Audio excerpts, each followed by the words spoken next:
What's up, Menace soldiers? I'm the Alliance, and welcome back to the video. Today we're going to be doing the review for Star Wars Episode 4, A New Hope. But before we begin, oh, hang on one second. I forgot my trademark hat over here. Now we can begin. Anyway, before we dive too far in, I just wanted to say that I'm going to be using some arguments I used in the previous movie reviews that I did. So if you guys want to check those out, I definitely recommend watching those first, then coming back and watching these. I'll leave a link to that in the description below and up here on the icon. And with that said, if you guys enjoyed this video, please remember to like, subscribe, and turn notifications for more. I'm going to be doing all these reviews leading up to the Rise of Skywalker, so let's do this. Oh, hey, I didn't see you there. I just realized I actually forgot to do like a intro into the movie like I usually do with my other reviews, where I kind of explain how it had an effect on the fan base or just like the movie going cinema. So let me do that now. Plus I got a new camera. I'm still kind of testing it out a little bit to see how it works, so I might look a little faded, but we'll figure that out in the future videos. When the original Star Wars released into cinema, it completely blew up what we knew as movies. It created this entire universe that made people want to be part of. It wasn't just a movie that was just there to be there. It was a movie that people wanted to actually live in. And that's something that not many movies could actually do before this. Now, if you're curious, there are actually two different movies when it comes to the original trilogies that people don't really know of. There are the original movies that were theatrical versions, and then there are the special editions that are released now on Blu-ray. I'm going to be covering the Blu-ray special editions because I haven't got my hands on the original copies, or I actually haven't bought the despecialized editions yet, but I'm probably going to do that and do a review on that in the future. So you guys know I'm not reviewing the original movie. I'm going to be reviewing the specialized editions. So the original trilogy specialized editions were going to be a big deal. You know, all the fan base were super excited to finally get their hands on this new and improved Star Wars movies. But then it came out and people were kind of a little mad about it. So today we're asking the question, is Star Wars Episode 4, A New Hope, the special edition, good, bad, or is it just okay? Let's check it out. Part 1, The Princess. The movie begins 19 years after Episode 3. A rebellion has risen up to oppose the Empire. A group of rebel spies had stolen the plans of the Galactic Empire's Death Star, a colossal moon-sized space station capable of destroying entire planets. But that is another movie review for another time. An Imperial senator named Princess Leia Organa, who is secretly one of the rebellion's leaders, had obtained the Death Star's stolen plans. However, her starship is captured by an Imperial Star Destroyer under the command of the ruthless Darth Vader. Before she's captured, Leia hides her plans in the memory of the astromech droid R2-D2, who, along with the protocol droid C-3PO, flee from the ship and head to the desert planet of Tatooine. So part 1 in this film was pretty brief. It pretty much just kind of throws us into the action, and that's kind of the point of it, so that's okay. While the special effects in this film were kind of lacking, I would definitely say the practical effects they used in these films, especially with the ships, they look really good still, even after all these years. I mean, you can kind of see that they are definitely, you know, model like figures and stuff, especially when you look at things like the HD versions of these movies. But I think for what it is, it's fine. It serves a purpose, and it looks decent enough to make it look real enough, and that's what it's the whole point of it is. So that's good. I think this scene also does a good job of showing just how sassy Leia is too. You know, she probably gets that from old Uncle Kenobi. Darth Vader is also established fairly early as a pretty threatening villain. And if you haven't seen the prequels, you don't exactly know what Darth Vader can do yet, but he has a presence that just scares like everybody and sends like a shiver of doom down your spine. You know this guy's capable of strong things. So that's really cool that they can do that without actually presenting him with all these crazy powers that we see later in the films. So that's pretty cool. So like I said, part 1 is pretty brief, but it does a good job of getting us into the story. So in my opinion, I think it's a pretty good beginning into the film. Part 2, The Farm Boy. On Tatooine, the droids are captured by Jawa traders, who sell them to the moisture farmers Owen and Beru Lars, and their nephew, Luke Skywalker. While cleaning R2-D2, Luke accidentally triggers part of the holographic recording of Leia, in which she requests help from Obi-Wan Kenobi. The next morning, Luke finds R2-D2 missing, and while searching for him encounters old Ben Kenobi, an elderly hermit he knew. He tells Luke that he was once a Jedi Knight of the former Galactic Republic named Obi-Wan. However, the majority of the Jedi had been wiped out by the Empire, and Kenobi was forced to go into exile. Luke learns that his father fought alongside Obi-Wan as a Jedi Knight until Vader, a former pupil of Obi-Wan's, turned to the dark side of the Force and murdered him. Obi-Wan presents Luke with his father's old weapon, a Jedi lightsaber. R2-D2 plays Leia's message for Obi-Wan, in which she begs for him to take the Death Star plans to her home planet of Alderaan and give them to her father, Bail Organa. Obi-Wan invites Skywalker to accompany him on the journey and learn the ways of the Force, and initially, Luke declined, but changes his mind after discovering that the Imperial stormtroopers had come to his farm and killed his aunt and uncle, and it was at that moment Luke knew he needed to follow his destiny. So right off the bat, this one has always kind of gotten me, and this is a small thing, this isn't a big deal, but I'm just curious, do droids like feel pain in this universe? Because these droids definitely seem to be screaming in agony. But why? Why would they be programmed with nerves? I don't really get it. I know, just a movie, but it always just made me wonder, like, what? But on a more serious note, this whole droid exchange in the beginning of the film is fun, but it does feel a little too campy for me. Like, this part of the film shows its age and the way the actors, well, act. It's just kind of cheesy. I mean, it's not bad, it just kind of makes the film show its age more. Not necessarily a bad thing, but it is something to take into account. So that's just my opinion. I really like the fact that R2 legit tricks Luke into taking off his restraining bolt. It adds to R2's overall presence, making him more of a character and less of an actual droid, so I think that's interesting. I also really like the brief exchange between Owen and Beru. You can tell they really want the best for Luke, but they also want to keep him safe. It's an interesting dynamic that I think every parent goes through, so it makes their relationship with Luke feel more real, and I like that. As far as Obi-Wan's scenes go, I really like his and Luke's interaction, and it feels even better if you just came from the prequels. But I will say, with the specialized editions, the lightsaber scene still looks just a little too clunky.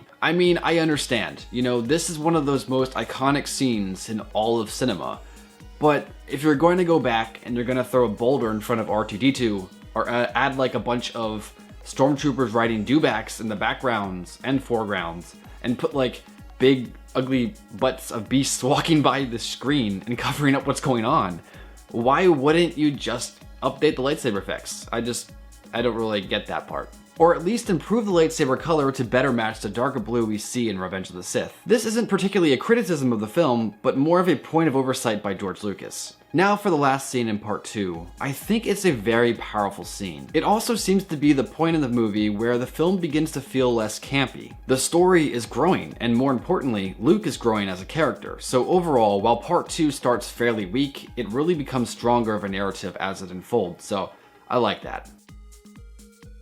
Part 3. Han Solo. Obi-Wan and Luke visit the Mos Eisley Cantina, where after a brief confrontation with some aliens, they meet a smuggler named Han Solo and his co-pilot Chewbacca. Han shoots second, and after negotiating a price, Obi-Wan, Luke, R2-D2, and C-3PO go aboard Han's ship, the Millennium Falcon. Around the same time, the Death Star commander, Grand Moff Tarkin, orders the destruction of Alderaan using the Death Star's turbo blaster. The Death Star fires a death beam that causes, well, the death of the planet, and the Falcon crew soon arrive to discover that the planet has been wiped out. And soon enough, the Millennium Falcon is grabbed and pulled upon by the Death Star using the station's tractor beam. So I think the beginning of the scene does have some shoddy CGI. I mean, some of it looks worse than some of the stuff in The Phantom Menace, but while most of it just kind of seems to be thrown in because, I don't really think it affects the story very much, so I'm not gonna really complain about that. The Mos Eisley scene is one of those special scenes that does a great job of introducing us into this mystical science fiction film. Or I should even say it does a great job of introducing us into the whole Star Wars universe itself. Before the prequels, this was a scene that showed us the many different possibilities this franchise could take. And while it's a little scene, it has always stuck with me, and it's stuck with a bunch of fans too. Now we get to arguably the most infamous scene in all of Star Wars, where Han Solo shot first. But it's strange, because when I watch it, it looks like Greedo shot first. Like, right here. Watch it. Yes, I bet you have. See? Han, like, breaks his neck and shoots Greedo after Greedo shot first. So it's clear as day to me, obviously Han shot second. That's just how it is, because Greedo shot first, so I never understood the Han shot first thing. That just never made sense to me. So I'm just gonna, leave it at that. I have the proof, so that's just the way it is. Part 4, The Rescue. Upon the Death Star, Luke and Han jump some patrolling stormtroopers and take their armor as a disguise. They go to save the princess while Obi-Wan goes to disable the tractor beam. They soon find Leia and the gang attempts to escape. Obi-Wan sacrifices himself in a lightsaber duel with Darth Vader to enable the other heroes to escape, and Han, using his excellent piloting skills, gets away from the Death Star. However, using a tracking beacon placed aboard the Millennium Falcon, the Imperials follow the rebels to the hidden rebel base of Yavin 4. This part is short but sweet. I always really loved this little conversation between Han on the intercom. It perfectly illustrates his character in only a few seconds, and it's just so good. I also think it's cool to see that these characters, and the actors for that matter, just have such great on-screen chemistry. And I have to admit, out of the prequels, the originals, and the sequels, the three main characters in the originals are like so good. Like, they are probably the best trio out of the entire franchise, in my opinion. I think that just have such good chemistry and they feel so real, and I think that is just really cool. So maybe this is my opinion, but that's just how I feel. The Kenobi and Vader fight is one of those things I totally respect for its time, for it was the very first Star Wars movie and the very first lightsaber battle. But I have to admit, its charm is somewhat hindered when you come off Revenge of the Sith and its many lightsaber fights. Now, like I said, I'm not knocking the lightsaber fight in this film, for as I said, it was the very first lightsaber fight, so it would make sense that the fights that came after it would actually be better than this one. But we just saw in episode 3 that an 80-year-old man could do a flip off of a balcony using the Force for assistance.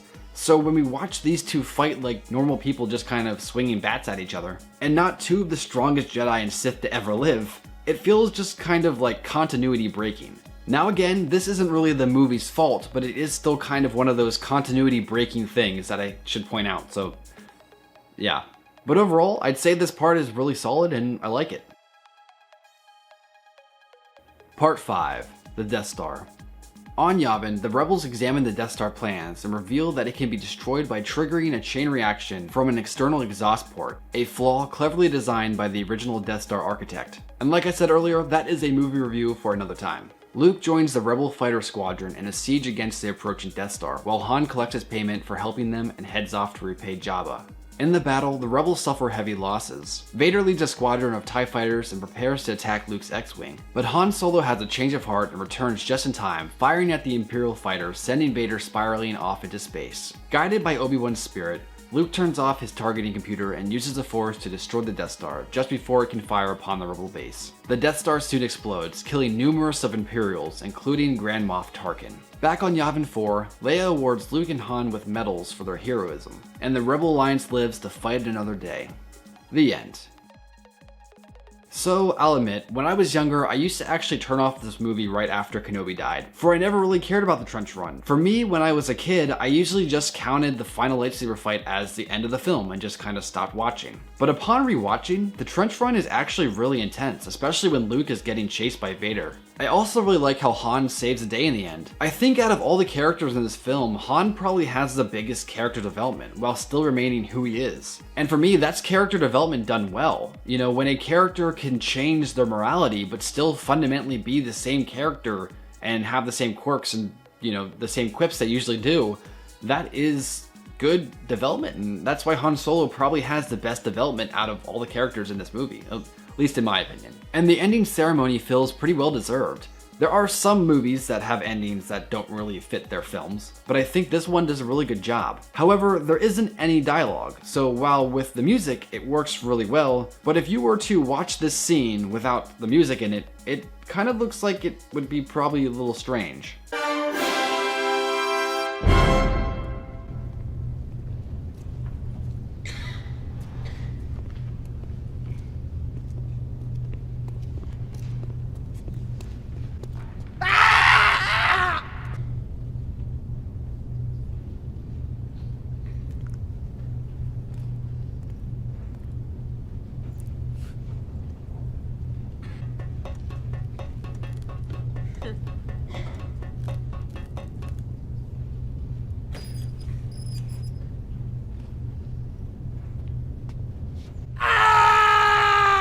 See, isn't that just kind of like awkward? If you want to see that scene in full, I'll leave a link to that video in the description below. It doesn't really count against the film at all, but it's just one of those funny things, and I just thought I'd kind of point it out.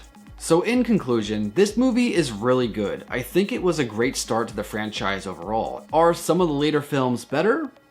Yeah, but I think this movie has like a somewhat like magic to it that I really can't describe, but I think everyone knows what I'm talking about. Now, as I stated throughout the review, there are very few actual cons with this film in my opinion. And if there are, they're mostly just nitpicks or problems that are out of this movie's control. The biggest con in this movie, which is just my opinion, and it's not really the movie's fault, is that the movie just kind of feels a little slow.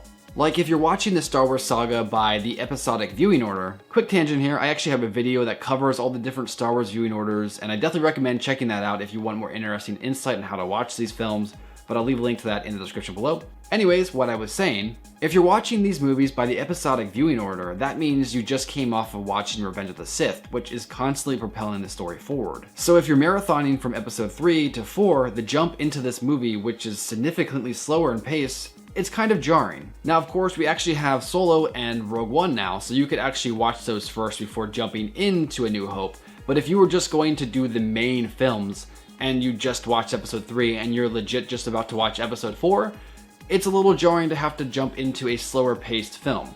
Not that the film isn't good, it's just significantly slower compared to Revenge of the Sith. But overall, Star Wars Episode 4 A New Hope is a great movie and it deserves to be revered as such. But if you enjoyed this video, please remember to like, subscribe, and turn notifications for more. I'm going to be covering the rest of these movies throughout the next couple weeks, leading up to the Rise of Skywalker, so I definitely recommend subscribing to check those out. But that's it for now, guys. Thanks again for watching. I'll catch you guys later.